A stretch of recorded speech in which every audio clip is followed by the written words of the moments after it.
our trends are, we use entering, merging, transition, and expanding. I don't think that's probably.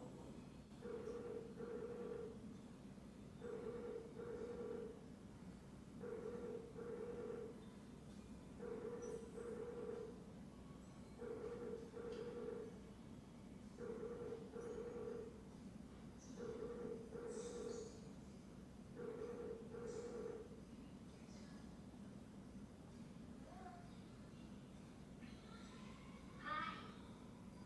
Hi, Marie. Hi, Carolyn. That killer's up front. Hi. Hi there. So it's working. Yes. Excellent.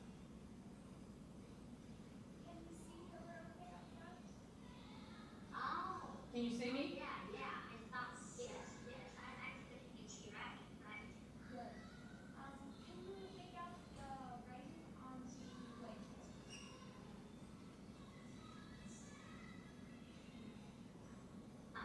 Actually, no, it's too small, I think. I'll say it then for him. Can you make out the writing on the PowerPoint? Up here. Can you see the writing on the PowerPoint? I think it's a little bit blurred. Oh, okay. I just can see the name and connecting to the no. Sorry. That's okay. It's not enough. Maybe if I can send everyone the PowerPoint file, then they can also have one on their computer and they can just have it there.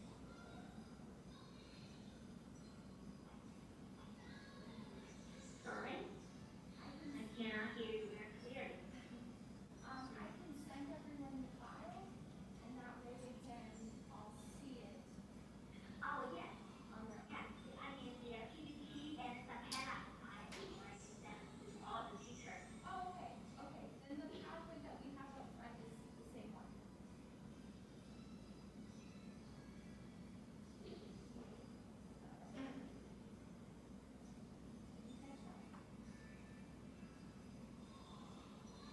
Okay, I'm gonna try and add some more people in.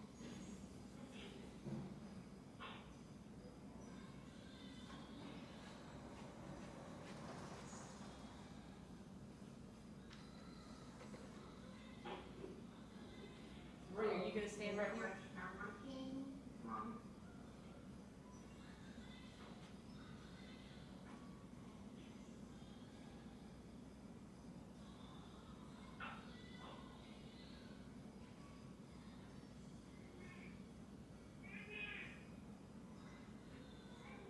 Is that a kid? Hey, Marie, are we in the same group? I mean, all that literature because I asked all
其实这个人太多吧，就是会掉，人多就拉不上来。Is camera absolutely necessary for this? Would it be possible? I don't think so. So I think I that don't think cameras is necessary. if you guys can hear us, we can begin. If you guys can see us, that would be even better. They have PowerPoint, right? Yeah. Okay. Don't see anyone, and I hope no one can see me. I am Tiller. Let's roll, let's roll, let's roll. Okay, ready? Okay, we're gonna get started. Can everybody hear us? Okay, yep. You're just gonna have to talk about it. All right. Oh, I don't have a microphone. Hey, I can see you. Can you see me? Can you see Helen? Can you see me waving? Yep. Okay. Okay, can you hear me? Yes, we do. Okay, we're going to get started now. Okay. Good evening and good morning to us. It's 7 a.m. here, and I guess it's 8 p.m. there, right?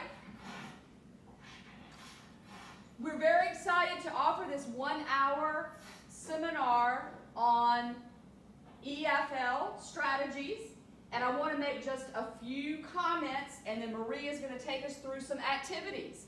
Can you hear me okay? Okay, great. As we are designing and co-designing the whole curriculum with you for SNA, we're taking several principles into consideration. One of them is the impact of Common Core, and we are making connections between EFL strategies and Common Core. I want to make 3 or 4 main points, and then I'm going to turn it over to Marie. The first thing is I want to make sure that we're all on the same page with our language. We are using the terms English as a second language, ESL, English as a foreign language, EFL, and English language learners. We will be using those interchangeably. You may or may not be using those interchangeably in Suzhou, but there's a little bit of a nuance of difference, but we don't think it's that important. So we are going to be using those interchangeably. For the purposes of today's seminar, we're going to be referring to it as EFL.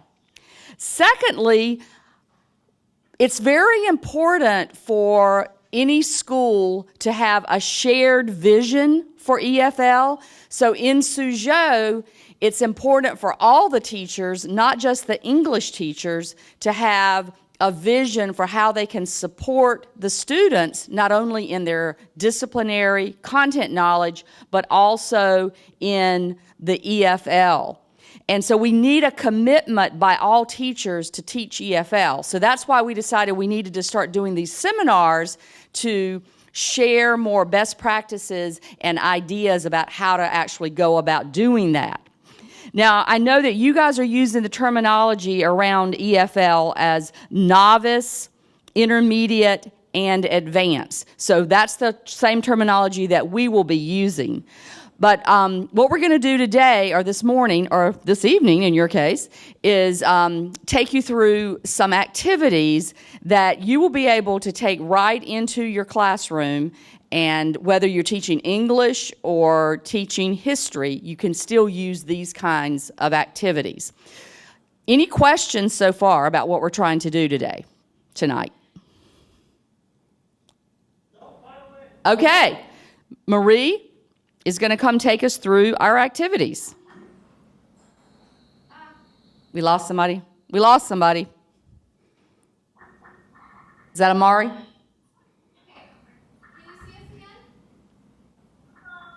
Hello.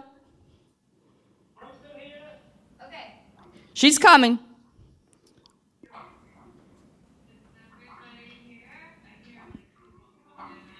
Hi, Amari. Okay, to get things started, everybody should have 3 handouts, hopefully. If not, we'll talk about them. Can I get a voice call about how many people have handout number 1?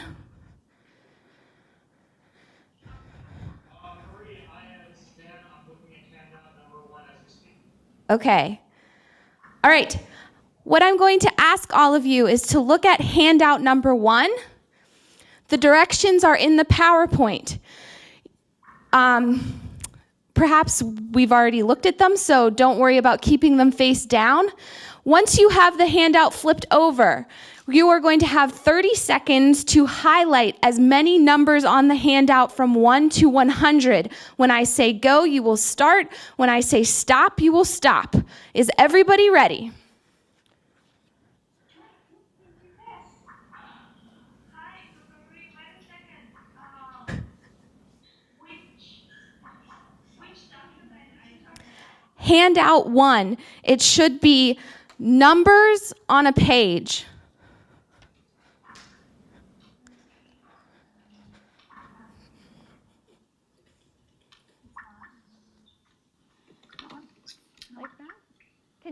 Can you guys see the number page that I have holding up? Yes. Oh, there you go. Yeah. Okay. Yep. Oh, wow. 30 seconds. Ready? You're highlighting the numbers 1 to 100 in order. Ready? Go.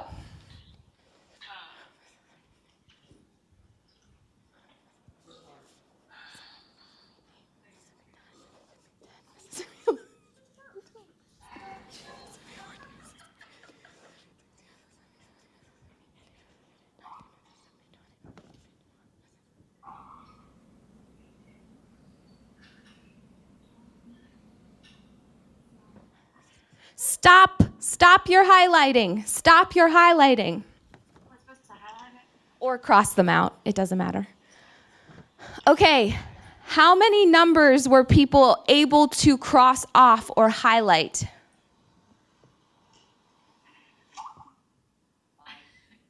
Hiller got 5. Dan got 2. Anybody else? 2. Woohoo! All right, going strong.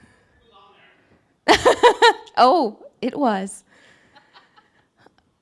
Okay, we're going to move to handout number 2. Handout number 2. It looks very similar, but you can see that there's a grid on the page. It divides the page into 4 quadrants.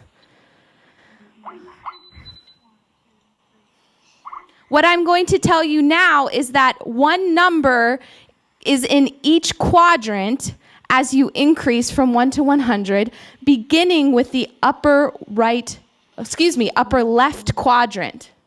So, another 30 seconds. You're going to highlight or cross off the numbers 1 to 100 when I say go. Is everybody ready? Okay, go.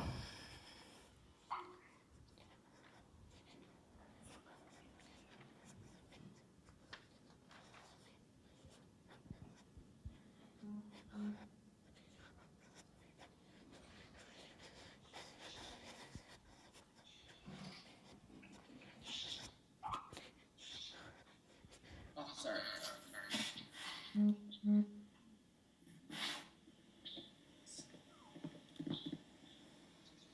Okay, pencils down. Pencils down. How many numbers were you able to highlight or cross off this time? 15. Hiller got 15. That's a big jump. 5, 15. Dan got 20. Another big jump. 2 to 20. 21. Excellent. Anybody else? Anybody else see improvement?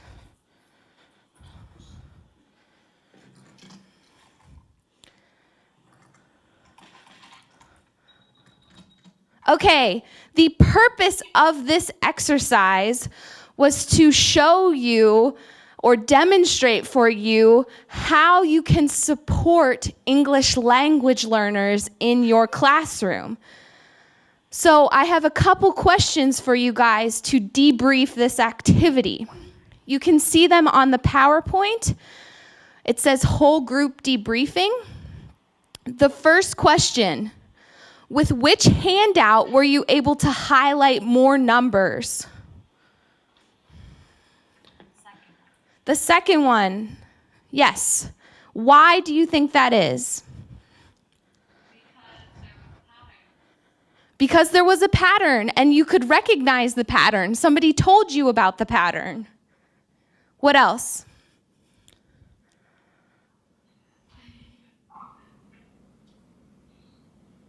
What was the physical difference between handout 1 and handout 2?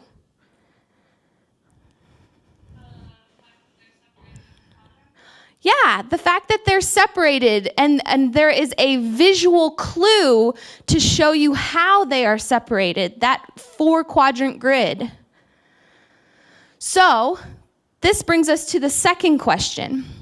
How does this activity that we just did apply to addressing the needs of English language learners in your classroom?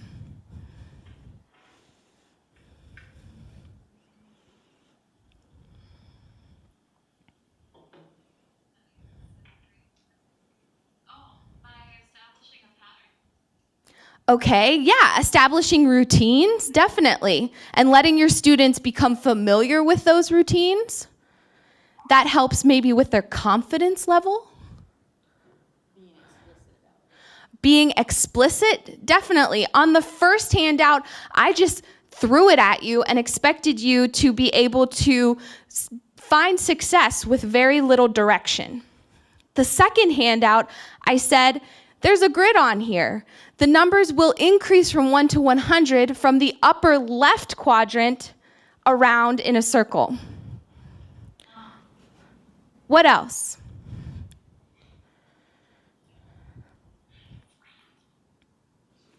What does dividing the page into quadrants do for your students? Dividing the page chunks the activity, so it breaks them into pieces. Woo woo! A+, gold star. Right.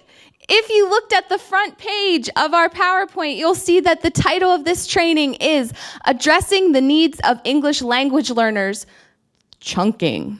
So chunking is dividing work or dividing knowledge into smaller pieces that make it easier for your students to become masters of that material.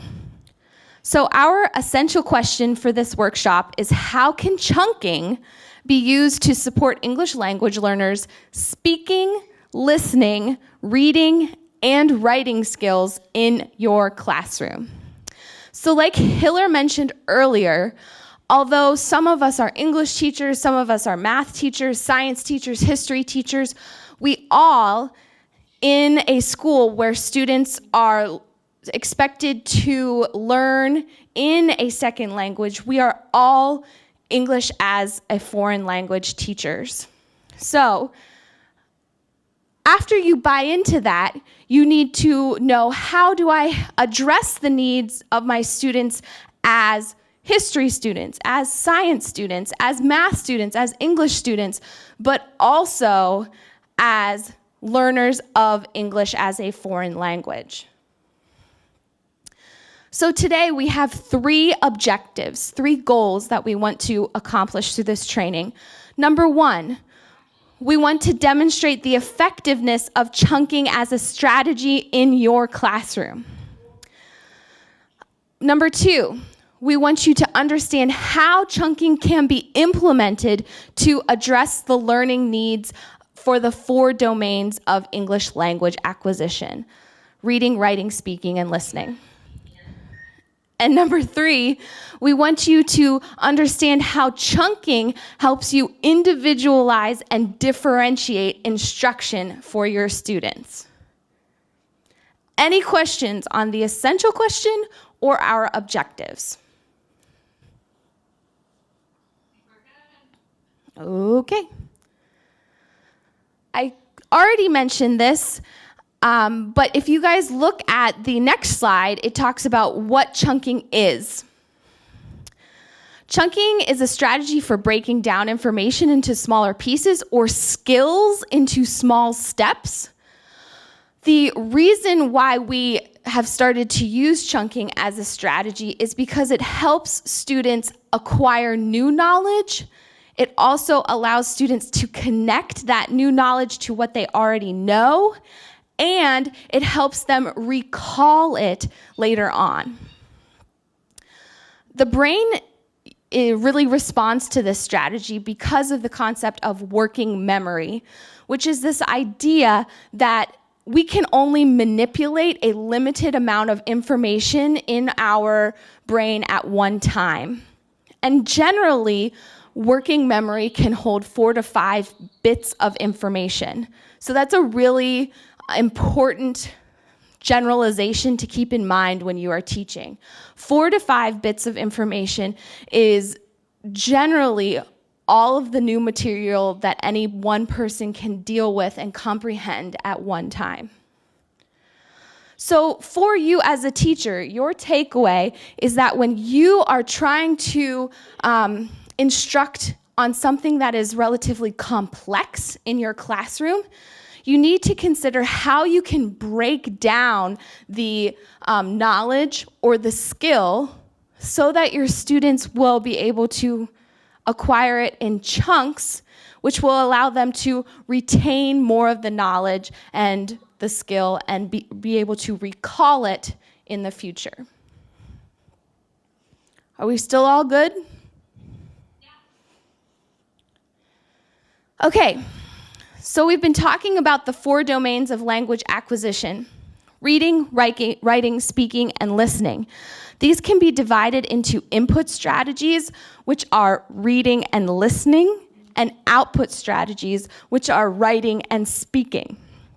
Today we're going to look at a couple examples of how chunking can be used as an input strategy for language in the content area classroom, and also an output strategy for language in the content area classroom.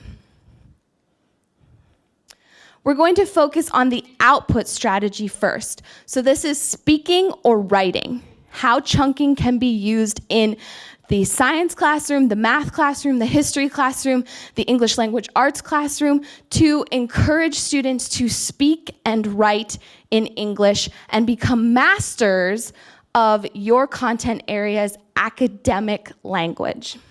So, chunking, when it comes to an output strategy, you need to think of it as functional chunks of language. That could be expressions, phrases, or words that students need to know and know how to use. That's the functional part of this chunk. Need to know how to use, but they don't necessarily have to understand grammatically how it is structured. By using functional chunks in your classroom, you are empowering your students to use the target language early and often. It really sets the expectation in your classroom that instruction and learning will take place in the target language, which is English in this case. Any questions so far on functional chunks of language?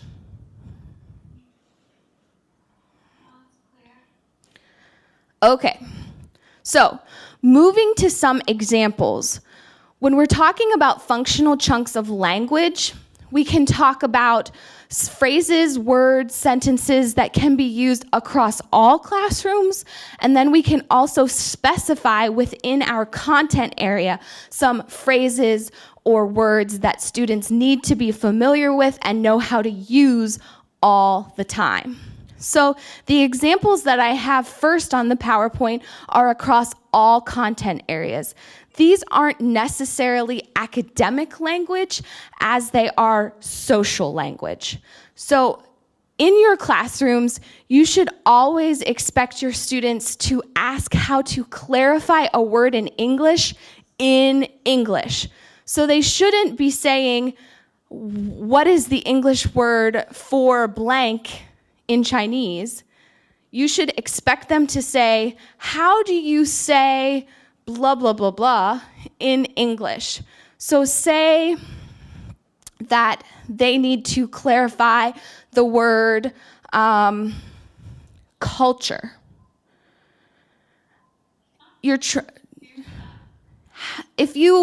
I'm just coming up with an example. If you have a student who needs you to explain the word culture, instead of them always maybe looking up in a dictionary what the word culture is, it gets them, or in a translated fashion, looking up what the word culture is. If you have them starting to use the language that they know to understand new language, you are making connections for them in their brain. They are making connections for themselves that help them understand the new knowledge in their knowledge structure and also be able to recall it because of its connections to other things they already know. So the content area examples are things that every teacher could set as expectations in their classroom of phrases, words, sentences that students should be using and asking in English all the time. And if your students need more support than you just telling them that these are phrases that they should use, one example that I really like to see in teachers' classrooms are every classroom at SNA could have posters at the front of the room that show these functional chunks with the phrases themselves, and then also a visual that helps prompt students to remember these phrases. So, for example, can I borrow a? You would have that phrase on a poster at the front of the room, and underneath it, you might have two people kind of exchanging an item. And when you hear a student say that or attempt to say that in Chinese, or maybe there's not using the target language, then all you have to do is point to the poster, and you as the teacher set the expectation that the target language is what needs to be used in the classroom. And then in turn, your students will embed that into themselves, and after a while, it won't be you pointing out and saying, you need to say that in the target language. It will be the rest of the students in the classroom who get on board and kind of, as a collective group, enforce that expectation. So I came up with an example for math. So I'm gonna need the math teachers and all of you other content area teachers, if you're not a math teacher, to dig deep and remember calculus and come up with some functional chunks for what you would need to teach your students if they were to find the derivative of f of x for the equation on the PowerPoint. Can everyone see that equation? Okay. So functional chunks, we need phrases, sentences, or words that you would have to pre-teach your students. So if you were going to ask them, you need to tell me in full sentences what the derivative is of the equation at the front of the room, how they would be able to answer that in full sentences.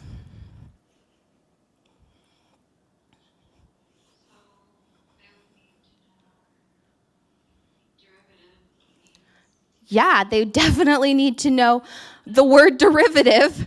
And in English, there are a couple ways symbolically to represent a derivative. So you would need to teach them that. Does anybody know what those different symbols are?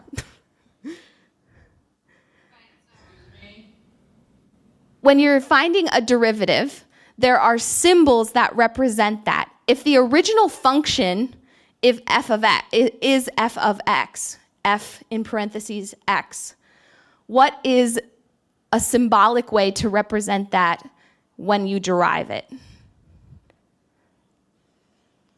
Where are my math teachers?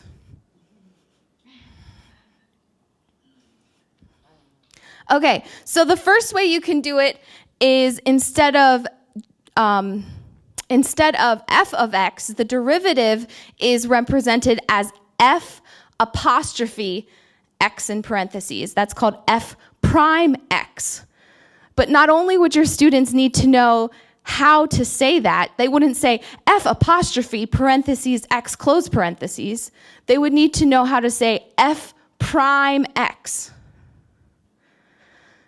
They would also need to know how to say an equation that uses exponents. If you look at this equation, it says 2x to the third power plus 1/2 x squared minus 5x plus 7. They would need to know how to say that a variable x has an exponent. X to the third, x to the fourth, x to the fifth. That would be a phrase to teach them. Anything else?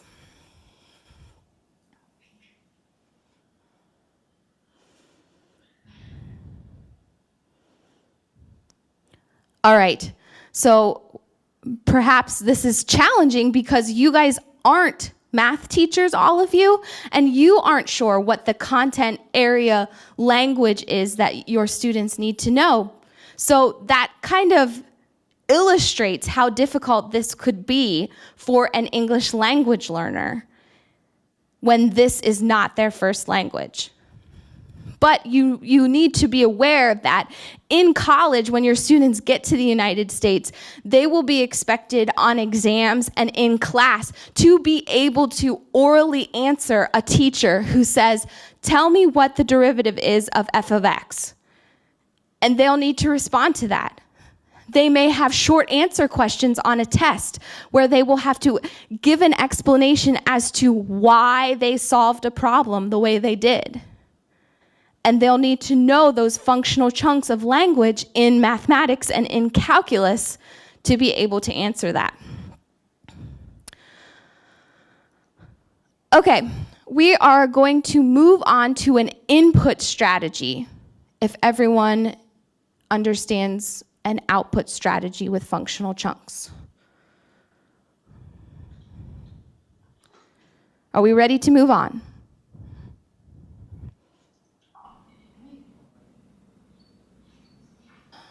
There were like 12 people, but now I'm not sure. Okay, we're moving on. An input strategy with chunking. This is when you break down a difficult text into more manageable pieces for your student. Sorry? Okay. When we break down a text into more manageable pieces for your students, this helps students identify keywords and ideas. It develops the student's ability to paraphrase, and it makes it easier for students to organize and synthesize information. So this is super advantageous for those of you who are familiar with the TOEFL exam. These are all expectations of the TOEFL exam, that your students will be able to read a text and identify the main idea, that they will be able to paraphrase a text. That's what chunking helps you do with your students. So there are 5 steps when implementing this strategy with your students in your classroom. The first step is to prepare. You need to choose a text. This can be an oral text that your students will listen to, or it can be a written text that your students will read. Once you have that text chosen, you need to decide how to chunk it. This is where individualization of learning can take place. You can divide your text into chunks based on the learning needs of your students. Some chunks could be more challenging, some chunks could be longer, shorter, whatever your students need. Once you have prepared the text and have decided how students will document their learning with that text, you need to review reading and listening strategies with your students. you need to talk about how you expect students to annotate their text or actively read or listen to their text. So the idea that they are going to maybe circle words that they don't understand, or that they need to reread or re-listen to a passage that they are having trouble understanding. Those are all reading strategies that I'm sure you guys are doing every day in your classroom. So after you review reading and listening strategies with your students, they need to actively read or listen to the chunked text. Then, after they've read the chunks, they need to paraphrase what they have read. And then you need to assess and they need to share what they have learned. Especially if your students are reading different chunks of text, the idea that not every student has to read a whole news article. You could divide the students into groups, and each group could read a paragraph and then paraphrase that paragraph and share their paraphrase with the rest of the classroom. The other way that you could use this with reading or listening is that everybody could read or listen to the same text. Then, when they're in the sharing phase, oh, it's gone. Yep. I hear them, but they don't see me. You need to press that. Can they hear you? Can you guys still hear me? No, you need to press it again.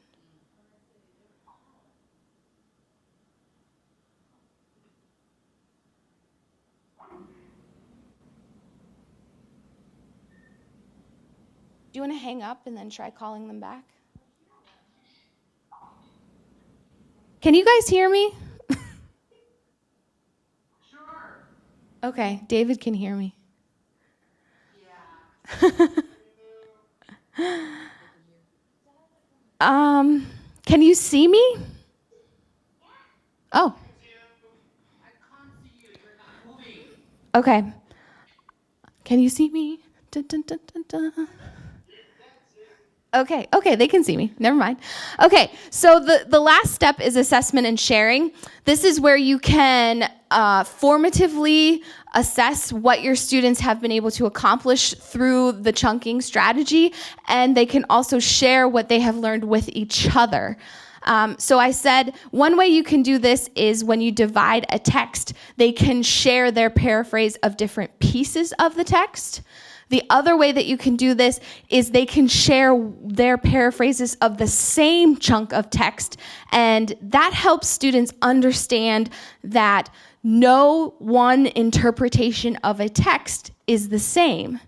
And as long as you can back up your interpretation with evidence, then all interpretations are acceptable, as long as they can be backed up. All right. With this input strategy, I have distributed a handout number 3. Does everybody have the third handout?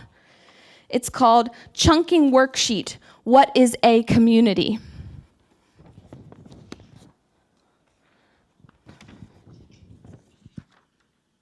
It looks like this. Can everybody see that? Oh, see what? The third handout. It's called Chunking Worksheet, What is a Community? Yes, we can. Okay, so this activity, this chunking activity, is part of a lesson on, it's part of a social studies lesson on looking at the difference between community identities. So this would be maybe an introductory activity that you would do with your students, and it starts with a quote from an author named Suzanne Goldsmith. The quote is, "Communities are not built of friends or of groups with similar styles and tastes, or even of people who like and understand each other. They are built of people who feel they are part of something that is bigger than themselves, a shared goal or enterprise. like righting a wrong or building a road or raising children or living honorably or worshiping a god. To build community requires only the ability to see value in others, to look at them and see a potential partner in one's enterprise. So you might ask your students, what is a community? And they might generate some ideas. And then you would say, here is one expert's interpretation of what a community is. And you would present them with this quote. And you would probably read it with them once or twice. And they would probably look at you because this is super wordy. And they would be confused. So what you would do with this quote is what the graphic organizer below the quote has done. It has divided the quote into phrases or sentences. And on the right-hand side of the graphic organizer, you would give your students the direction to paraphrase or rewrite the ideas in that chunk of the quote in their own words. You might divide your students into groups and have one group focus on each chunk. You also might have every student paraphrase every chunk. Then, after they would rewrite the main ideas in their own words, what would you have them do?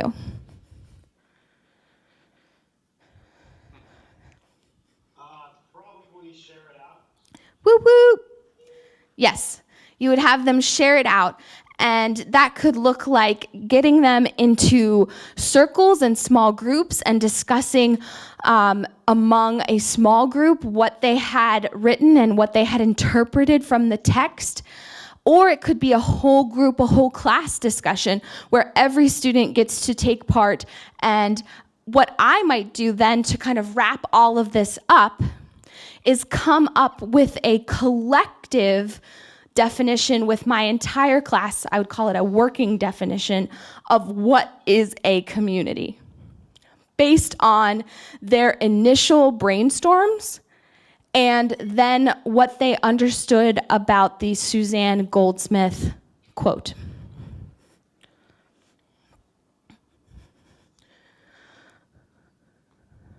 Okay.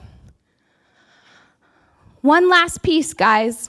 How can chunking be used to support English language learners speaking, listening, reading, and writing in your content area classroom?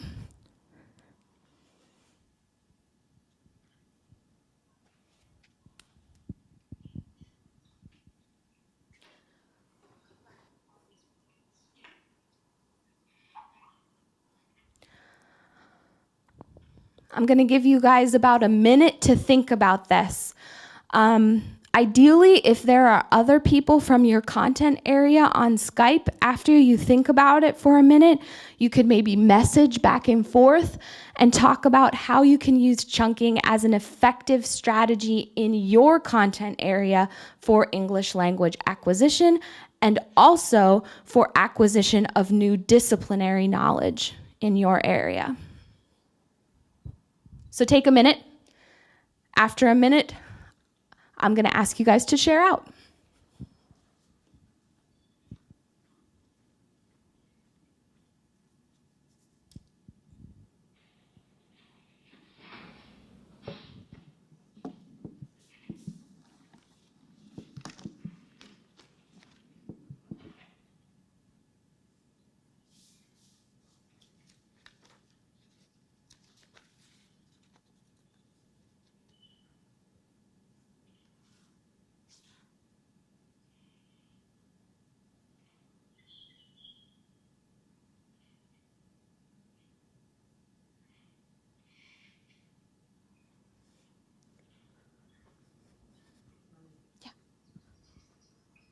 I was just going to see, some of them are messaging that they can't see the video now.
Okay, wrap up your thoughts and wrap up your discussions with your content area teammates. And I need a few volunteers to share what they discussed.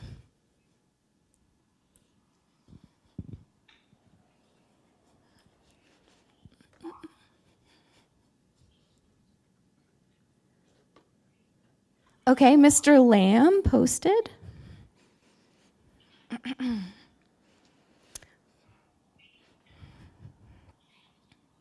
Where are my messages?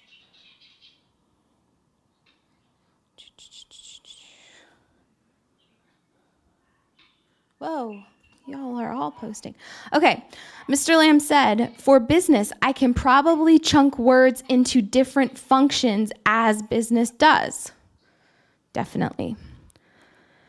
Dan says, for English, students can chunk different sentences from a larger story, like in Handout 3, and compare answers. After chunking, they can address the question, do you agree with the author? And share this answer in front of the class to practice speaking. Definitely.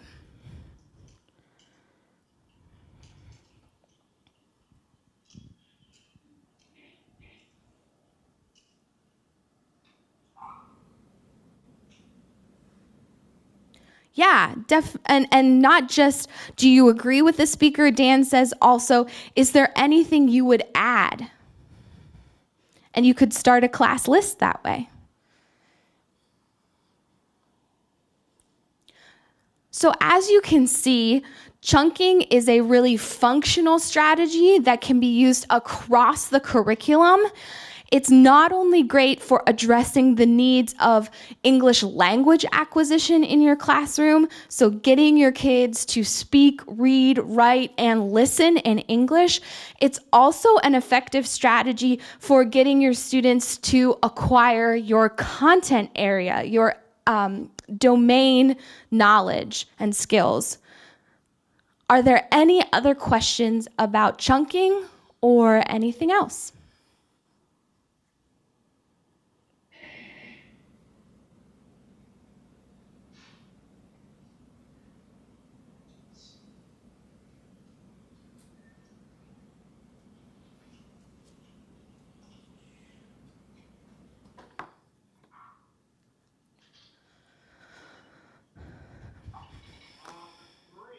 Yeah. Yes. I actually have a little bit of a question about chunking. Yeah.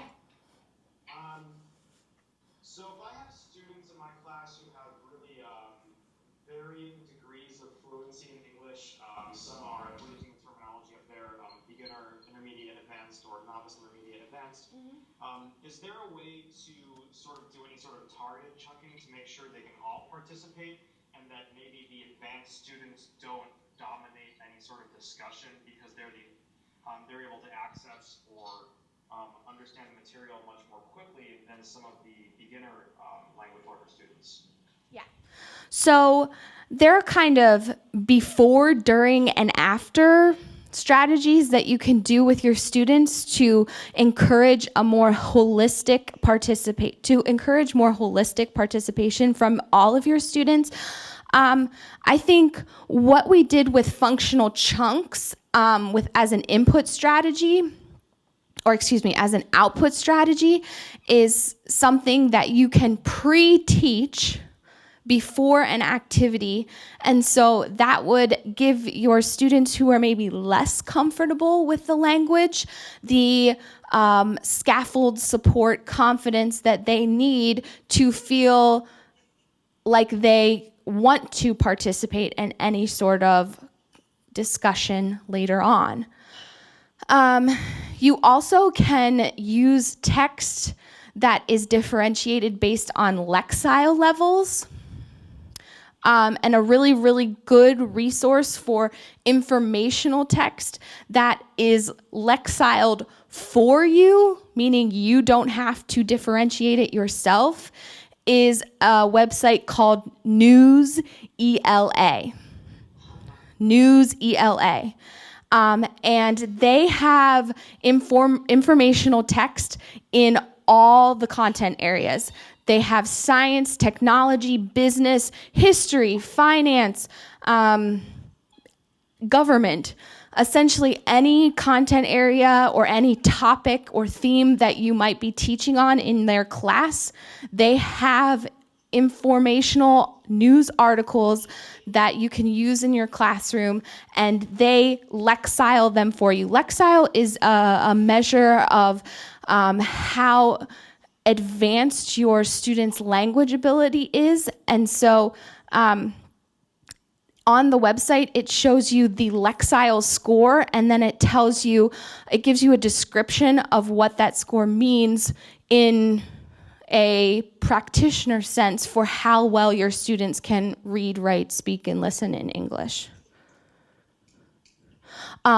Okay, so then you can differentiate through Lexile level, you can differentiate, or you can prep your students by pre-teaching functional chunks, and then to kind of combine those things, you can allow your students to, if let's say you want your students to verbally participate in a discussion at the end, you can use a strategy called expert grouping in combination with the idea of functional chunks, and maybe something like question stems or answer stems, which are essentially functional chunks. And you can get your students to write out what they would say, and then it's less stressful to speak what they want to share. That will help them practice their writing. It will help them practice their paraphrasing abilities. It will help them speak. And if then they are expected to respond to each other, you can have them write that out first as well. And that will help them actively listen.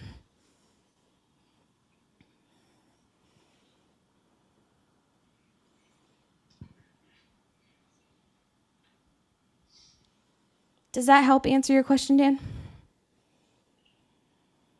Yes, thank you. Yes, thank you.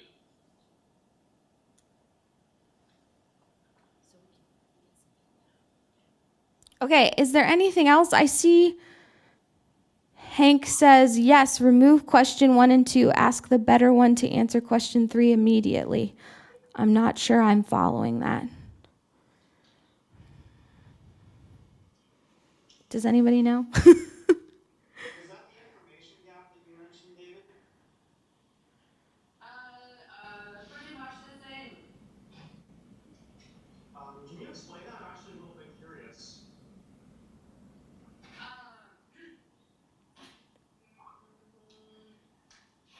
Like when I teach adjective clauses, I can use that strategy. Okay, do you want to give us an example of how you could, David?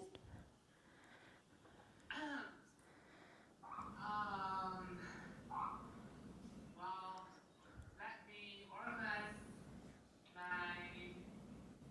my thoughts. Okay, do you... Several minutes. Yeah, we'll come back to you. Let us know when you're ready to speak.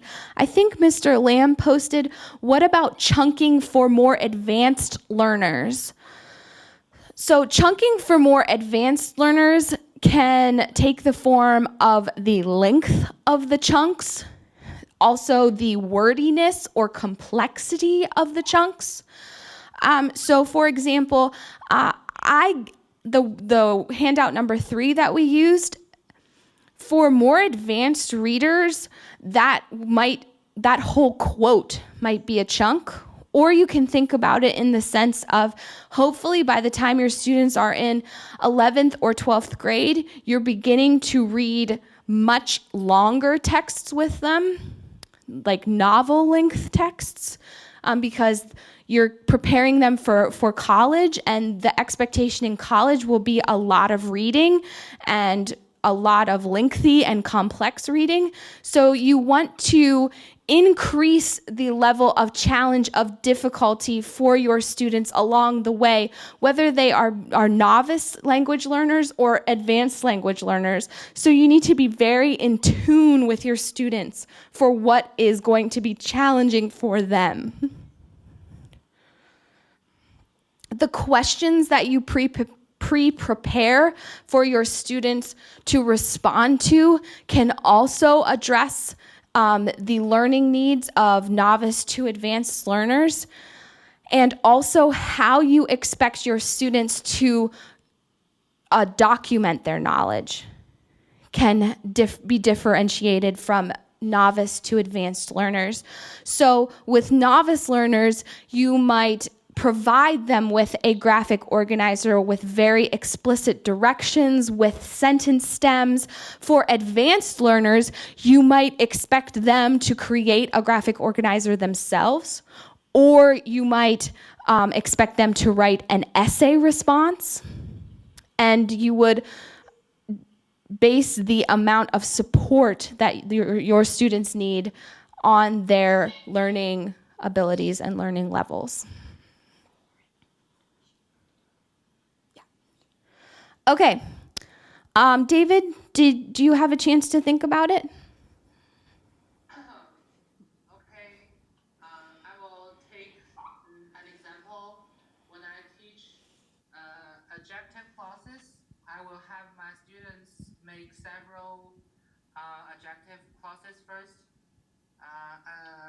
Like student A, her clause will be Amanda is a little cute girl. And student B, she made another clause, like Mr. Lee is a old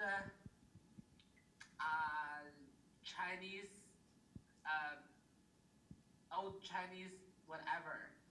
And they don't know each other's sentences. Mm-hmm. They will do a black match to each sentences. Like the student A's information will be Amanda is an old Chinese man. Something like that. This is called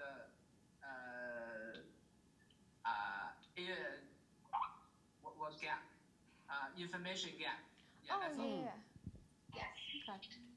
Okay, yeah, that's definitely a way to apply the idea of functional chunks to an activity and a strategy that you already know. So that's a great demonstration of how chunking can already easily fit in with strategies that you're using in your classroom. Okay, we're going to wrap things up, and Dr. Spires is going to talk to you. I just wanted to underscore the importance of chunking. Thank you, Marie. That was awesome. Appreciate that. Chunking is a very important strategy, obviously not just for EFL, but for even students in their own language. It goes back to some seminal research that was done in 1956 by George Miller, who was at Harvard.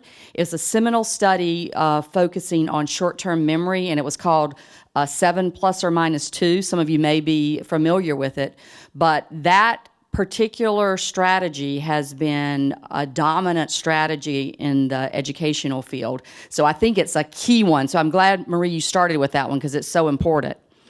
We're going to wrap up here now. We hope this was helpful. Marie, I think you wanted them to do a plus delta? Okay, so she's got a link for you. If you could just go to that today's meet and let us know one thing that you enjoyed about this workshop and maybe something that you think could have been done better that we'll be able to take into consideration for next time. While you're doing that, I also want you to see if you can think about how we want to move forward. We would like to continue doing these workshops if you think that they are helpful. And we would love to be able to use this as a way to continue developing our professional learning community with SNA.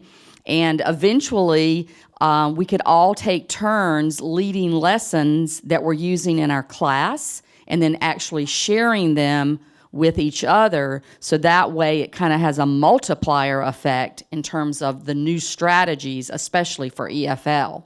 Do you have any thoughts on that off the top of your head? Do you think that's a good idea? Should we try to explore that? Definitely. You like that idea? Anybody else? Oh my God, it's my pleasure. It's your pleasure. Okay. All right. Well, I tell you what, give us some feedback on the today's meet and any ideas you have about us moving forward, and then we'll go through those and come up with an ongoing plan, and we'll check with you on that and see how we can move forward. Marie, do you have any other thoughts? I think Hilla pretty much touched on everything. Thank you guys for staying up late with us and doing this. Another thing to add to your already busy work schedules. On today's meet, it's a traditional plus delta, so you want to share one thing that went really well with today's workshop and then one thing that we can work on. And in that delta part, if you guys could share with us other topics that you'd be really interested in us covering on these monthly teacher trainings, we want to get feedback from you and we want our training to fit your needs, so that would be awesome. Thank you guys so much. Thank you. Have a great evening. Bye-bye. Bye. Bye-bye.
I was going to bring some cake, because Marissa had to get cake the other night.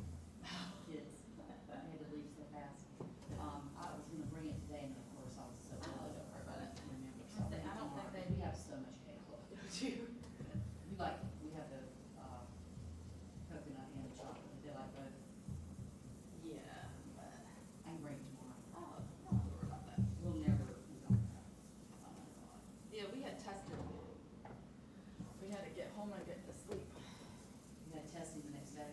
Yeah, we've had testing for 3 days now. And it takes us about an hour to get home. Remember that day I went? Yeah.